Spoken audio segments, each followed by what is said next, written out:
सावंतवाडी शहरातील शिरोडा नाक्यावरील दर्शनी भागातील रस्त्याची खोदाई करण्यात आल्याने सर्वत्र धुळीचे साम्राज्य पसरले असून सुंदरवाडीची अवस्था गॅस पाईपलाईन खोदाईमुळे भकासवाडी बनली आहे। यावर ना नगरपालिका प्रशासनाचं लक्ष ना राजकीय लोकप्रतिनिधींचा।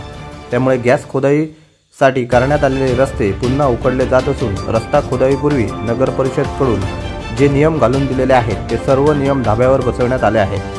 सावंतवाडी शहरातील सालईवाडा शिरोडा नाका हे शहराचे एंट्री पॉईंट म्हणून ओळखले जातात। या भागातील रस्ते गेल्या वर्षी करण्यात आले होते, पण हे रस्ते केल्यानंतर अवघ्या काही पैशासाठी नगर परिषद प्रशासन सर्व नियम धाब्यावर बसवत गॅस पाईपलाईन खोदाईसाठी हे रस्ते आंदोलन दिले आहे। गेल्या 15 ते 20 दिवसांपासून शहरातील हे रस्ते मध्यरात्रीच्या सुमारास शहरातील नागरिक गाढ झोपेत असताना उकडले जात आहेत। नगर परिषदेने गॅस पाईपलाईनसाठी काही अटी शर्तीवर परवानगी दिली आहे, मात्र गॅस पाईपलाईनसाठी रस्ता खोदाई करणाऱ्या कंपनीने या सर्व अटी शर्ती धाब्यावर बसवून काम सुरू केले आहे। ज्या ठिकाणी रस्ता खोदाई केली तेथे पाणी मारणे बंधनकारक असतात। अद्यापपर्यंत पाणी मारले नाही। ज्या ठिकाणी रस्ता खोदाई करण्यात आला तेथील रस्ता रोलरने सपाटीकरण करणे गरजेचे असतानाच मातीचे ढिगारे म्हणून करून ठेवण्यात आले आहे।